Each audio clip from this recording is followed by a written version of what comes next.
Assalamualaikum warahmatullahi wabarakatuh. Hari ini saya akan menjelaskan tentang batuan alam. Jadi, sebelum kita masuk ke batuan alam, saya ingin menjelaskan dahulu tentang aspek-aspek dari penyusun bumi ya. Jadi yang pertama, aspek-aspek dari penyusun bumi itu jenisnya macam-macam atau ada beberapa bagian. Yang pertama yaitu atmosfer. Atmosfer itu yang ada di udara. Ada hidrosfer. Hidrosfer itu adalah air karena dari kata hidro ya, hidro itu pasti air. Lalu ada litosfer. Litosfer itu adalah batuan solid dan ada juga biosfer yaitu kehidupan organik. Nah, karena di sini kita berbicara tentang batuan alam, maka yang akan saya jabarkan di sini hanya tentang litosfer saja. Karena hal ini akan berhubungan dengan batuan atau agregat yang nantinya akan kita gunakan sebagai material penyusun beton. Oke, ini jika kita lihat ya struktur bumi seperti ini. Jadi ada bagian atmosfer, ada bagian keras, ada bagian dari mantelnya. Mantel itu adalah lapisan penutup buminya. Lalu ada outer. Nah, ini outer. Outer itu atau core-nya. Jadi itu adalah lapisan dari inti bumi. Ya, jadi susunannya akan seperti ini. Nanti ketika ada tugas atau tes tentang lapisan-lapisan penyusun bumi atau struktur buminya, kalian bisa menjelaskan. Oke, ini kita lanjut ya. Kita langsung masuk saja ke lapisan penyusun bumi. Jadi yang pertama ini yang paling atas ya, yang paling atas. Ini ada 5 sampai 25 mil ya tebalnya, ini seperti ini. Jadi ini ada oceanic plate itu berarti yang di bagian samudra. Tebalnya ada 3 sampai 5 mil. Lalu ada yang ini ketebalannya 1800 mil. Ini bagian mantelnya. Lalu ada di bagian outer core-nya atau inti buminya. Ini ada 1400 mil tebalnya. Lalu untuk yang inner core-nya sendiri itu adalah 800 mil. Oke, nah ini selanjutnya kita sudah masuk pada siklus batuan. Maksudnya siklus batuan itu bagaimana? Nah, maksudnya di sini ini adalah terjadinya batuan di alam secara vulkanologi. Nah, jadi untuk batuan itu sendiri ya, definisinya itu apa? Definisinya adalah mineral dan bahan organis yang bersatu untuk membentuk kulit bumi.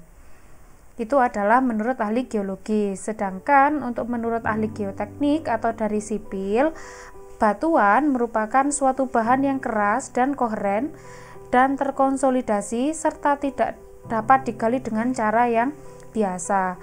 Tapi jika pada definisi ASTM ya, ini ya, kalau pada ASTM itu bahan yang terdiri dari mineral padat berupa massa-massa yang berukuran besar ataupun berupa fragmen-fragmen. Nah, yang akan kita gunakan di sini karena kita berbicara tentang teknologi bahan atau material, maka yang kita gunakan yaitu definisi dari ASTM ini. Oke, kita kembali sebentar pada siklus batuan ini ya. Jadi, kalau kita lihat di sini, ini adalah siklus dari terjadinya batuan secara alam, secara vulkanologi ya. Ada rock cycle, berarti kan siklusnya batuan. Yang pertama dari batuan beku dulu. Yang pertama dari batuan beku dulu yaitu igneous rock. Ini batuan beku. Ya, jadi dari batuan beku ini atau igneous rock ini menjadi batuan sedimen. Jadi kita ikuti yang warna hijau ini, yang batuan sedimen. Nah, di sedimen ini yang dinamakan sedimentary rock. Dari sini mengalami beberapa proses seperti transportasi, penyikisan, pelapukan, kristalisasi. Nah, kalau sudah seperti itu akan terjadi sedimentasi. Lalu dari batuan beku akan menjadi batuan metamorfik, berarti dari sini dia akan berjalan ke arah sini ya. Dari sini dia akan berjalan ke arah sini. Ini nanti ujung-ujungnya pasti akan muter-muter aja ya. Jadi sekarang kita jelaskan dulu yang tadi, dari batuan beku lalu berubah menjadi batuan sedimen, selanjutnya menjadi batuan metamorf atau metamorfik.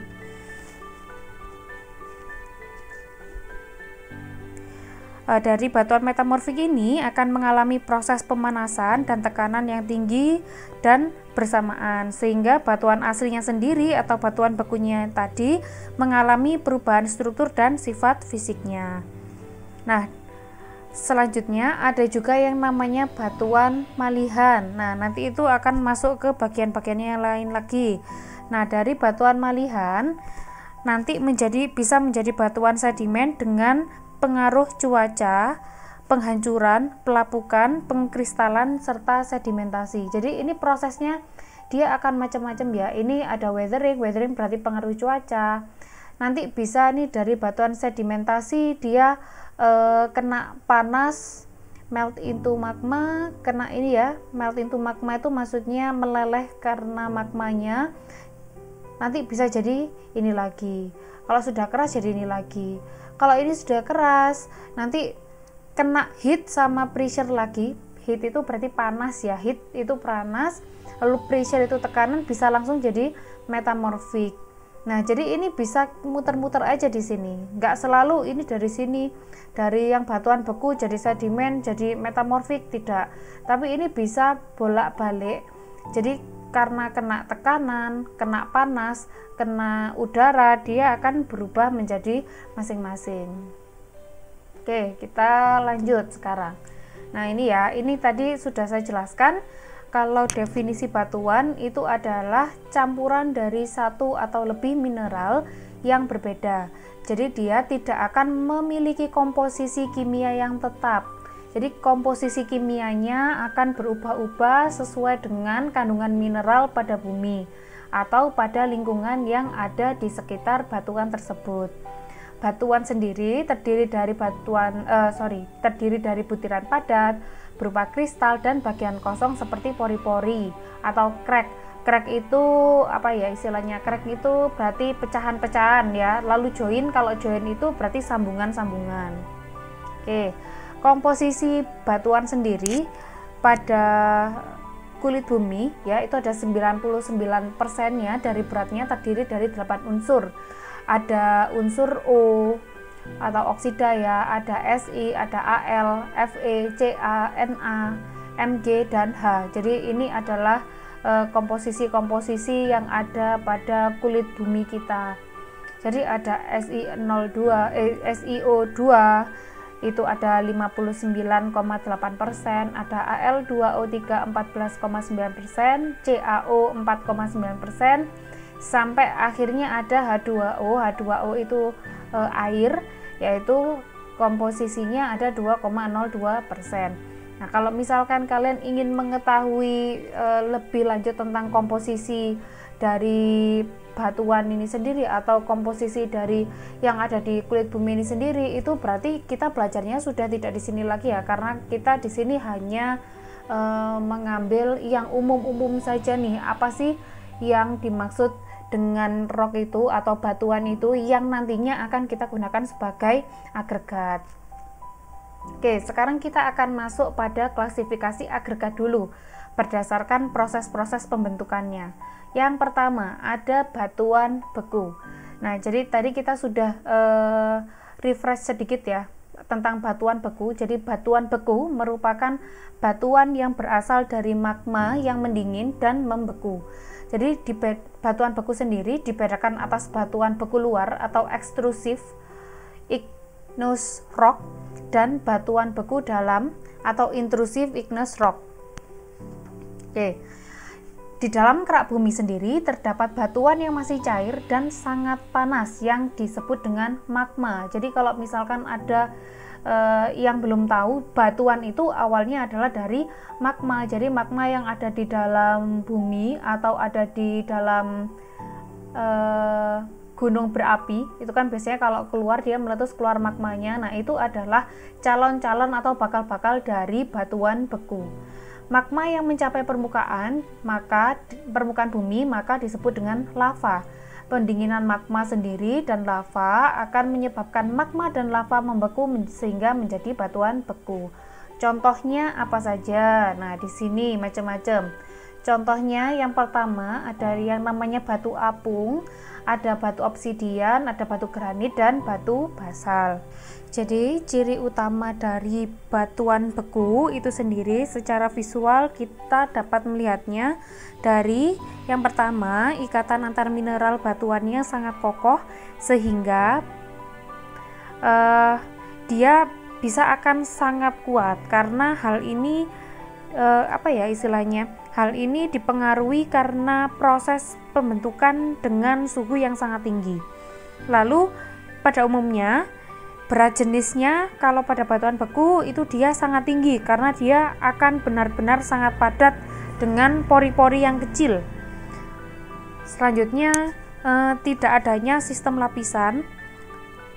Kandungan mineral yang terdapat pada batuan beku biasanya didominasi dengan ferros. Selain itu batuannya juga akan sangat-sangat keras. Sekarang kita lanjut ke batuan sedimen. Nah, jadi tadi sudah ada batuan beku yang asalnya itu benar-benar dari magma atau dari inti bumi, dari perut bumi. Selanjutnya kita masuk ke batuan sedimen. Nah, batuan sedimen ini merupakan batuan yang terbentuk karena pengendapan. Batuan endapan pada awalnya merupakan hasil pelapukan dari pengikisan batuan yang dihanyutkan oleh air atau tiupan angin. Dapat pula berasal dari campuran partikel mineral, sisa-sisa hewan, dan tanaman. Pada umumnya merupakan lapisan-lapisan pada kulit bumi, hasil endapan di danau, di laut, dan sebagainya. Selanjutnya, endapan ini menjadi keras karena adanya pressure atau tekanan atau karena adanya zat-zat yang merekat pada bagian-bagian endapan tersebut. Batuan ini bedanya kalau dengan batuan beku, kalau batuan beku tadi kan tidak berlapis-lapis ya. Tapi kalau pada batuan ini ciri khususnya memiliki berlapis-lapis, ada lapisan-lapisannya. Jika butirannya bundar dan besar maka disebut dengan batuan konglomerat. Jika butirannya kasar namun bersudut tajam maka disebut dengan breksi. Fungsinya untuk apa? Fungsinya kalau yang batu konglomerat, breksi, dan batu pasir itu dapat kita gunakan sebagai bahan batuan. Tapi kalau ada yang batu kapur atau batu gamping itu bisa digunakan sebagai bahan baku semen atau perekat pada beton. Nah, ini contoh-contohnya. Yang pertama ini bisa kita lihat ya, tadi cirinya kalau batuan konglomerat itu berarti dia besar-besar ya. Kalau kita kembali lagi di sini, ini batuan konglomerat ini ada bundar besar. Nah, kita lihat di sini. Ini kalau batu konglomerat kan bundar-bundar ya. Kita lihat di sini bundar-bundar dan dia cenderung besar-besar. Lalu ada yang pasir. Kalau pasir yang seperti ini batuan pasir namanya. Kita lihat bisa dari lapisan-lapisannya. Jadi kalau ciri khususnya dari batuan sedimen itu pasti dia ada lapisan-lapisan seperti ini. Ini sangat kelihatan. Lalu ada batu serpih. Nah, ini juga sudah kelihatan sekali ya lapisan-lapisannya yang ada di sini. Kalau yang batu breksi ini seperti ini, dia lebih cenderung bersudut. Dia bersudut tajam. Ini sudutnya. Ini contoh sudutnya.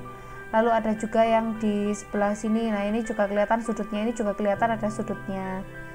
Lalu ada yang namanya batu gamping. Ini biasanya ada di pegunungan kapur ya. Jadi batu gamping atau batu kapur ini seperti ini. Kalau yang kena tangan panas, nah itu namanya batu gamping. Oke, kita lanjut dulu. Sekarang kita masuk ke batuan metamorf. Oh ya, sebelum itu kita masuk dulu sini ya. Jadi nanti ciri-ciri utamanya pada batuan sedimen itu apa sih? Nah, kalau tadi kan cirinya dia yang berlapis-lapis itu ya. Selain itu ikatan akan butirannya antar satu butiran dengan butiran yang lain itu sangat lemah karena proses pembentukannya tidak sama seperti pada batuan beku. Berat jenisnya relatif lebih kecil daripada berat jenisnya pada batuan beku. Lalu warnanya kalau kita lihat di sini warnanya juga cenderung lebih terang dibandingkan dengan warna pada batuan beku. Karena di sini mineralnya yang terkandung itu lebih didominasi dengan kalsium dan dolomit. Mudah diserpikan karena kuat tekannya dia juga rendah. Oke. Batuan sedimen tadi ya, dalam penggunaannya itu bisa untuk urukan, untuk campuran beton, pasangan bata, plesteran, dan lain-lain. Selanjutnya kita masuk ke batuan metamorf. Kalau batuan metamorf ini dia berasal dari batuan sedimen, batuan beku, atau bahkan batuan metamorf sendiri yang mengalami perubahan karakteristik dan sifat karena adanya heat and pressure atau panas dan tekanan. Metamorfisme merupakan proses pembentukan batuan yang terjadi pada keadaan padat ke padat, meliputi proses kristalisasi, reorientasi, dan pembentukan mineral-mineral baru, serta terjadi dalam lingkungan yang sama sekali berbeda dengan lingkungan batuan asalnya terbentuk. Contohnya apa saja? Contohnya di sini ada batu pualam. Batu pualam itu adalah batu marmer atau yang biasanya sering dipakai untuk furniture ya. Lalu ada batu saba atau batu tulis. Nih, kita lihat ini contohnya. Fungsi dari batuan sedimen ini sendiri, fungsi dari batuan metamorf ya, bukan batuan sedimen. Fungsi dari batuan metamorf ini sendiri biasanya cenderung digunakan untuk finishing. Jadi tidak untuk yang pekerjaan-pekerjaan struktural seperti pondasi atau kolom atau balok, itu bukan digunakan sebagai itu. Untuk hari ini sampai sini saja. Nanti kita akan belajar banyak tentang lebih lanjut tentang agregat itu sendiri, serta kita akan belajar tentang bahan perekatnya yang terbuat dari gamping tadi ya, atau batu kapur. Nah, itu berarti nanti kita akan lebih menjurus lagi ke dalam. Terima kasih. Sekian dari saya. Wassalamualaikum warahmatullahi wabarakatuh.